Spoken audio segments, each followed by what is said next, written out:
I'm honored to be speaking in front of you today. What I'm going to talk about today is the art of networking. And I do call it an art because I think it truly is. When I began networking, as we call it, about 6 months ago, I had a totally different perspective of what it is today versus what it was then. And I've really broken it down into 3 different sections. And it is actually networking, it's one-on-ones, and then also social networking. And what I want to talk about is the differences on the 3 parts of it. In 2009, networking is not what it was. It's not walking in and handing somebody a business card and saying, I want to do business with you. That doesn't work that way. It's not the way it is anymore. Today, you need to understand who the people that you talk to are. And that's really the key in networking. The bottom line is when you're in with a group of people, it's getting to know them, talking to the person, finding out what you can do for them. It's really a pay-it-forward mentality in my mind. And it means, what can I do for you? How can I help you? What are the things that your business brings? What are the things that you do? Is it a service? Is it a product? What is it? And what are the things that I know? Who are the people that I know that can bring those people to you?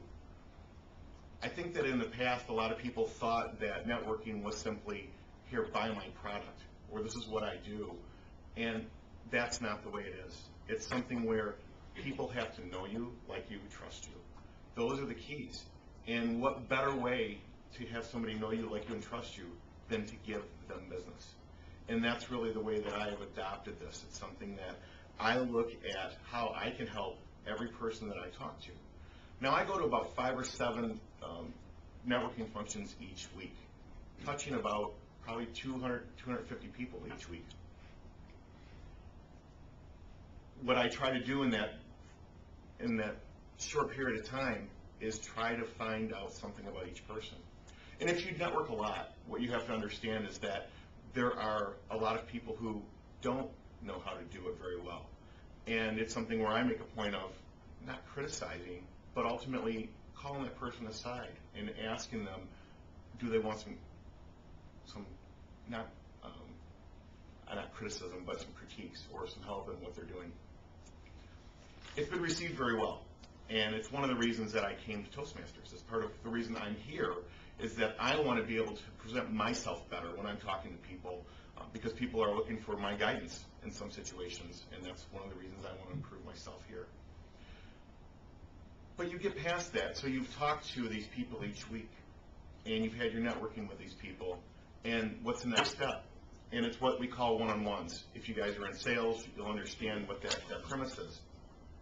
But a one-on-one is not to sell somebody. A one-on-one is to learn how to communicate with someone.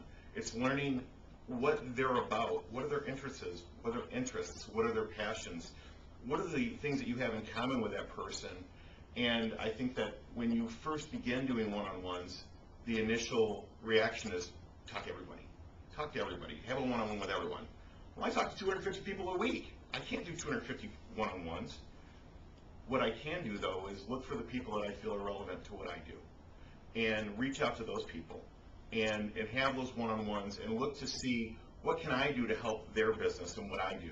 And ultimately, my second message is then, yes, how can you help me? What are the things that I bring to you that can complement what you do and have that relationship? Because that's really what we're trying to do in this, is we're trying to be able to have that relationship. Again, building that know me, like me, trust me mentality. Well, until about 2 months ago, that's where I thought this ended. But to me, there was something missing. Something wasn't right, and there was some part of this that wasn't really making sense to me.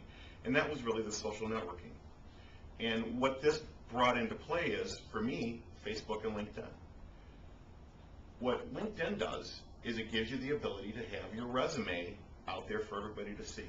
For the people that you talk to every week, every day, a way that you can have a more constant communication with that person, and more importantly, know who they know. So inviting people into your LinkedIn community and then looking at their friends, looking at their contacts, and looking at people that are relevant to what you do, and inviting those people into your group. And what I've basically done in the last 3.5 months is I began with 0 contacts in my LinkedIn, and I'm over 5 million now that I have in my network. So I practice what I preach here. But for me, what it did was it brought everything full circle. It brought it from the ability to say, here's my card, I'm Al, to actually being able to say, I have 5 million people that I have the ability to reach out, to have a message to communicate to help be successful. And if I'm successful in that, in turn, them turning around and helping me to be successful. Mr. Toastmaster, thanks.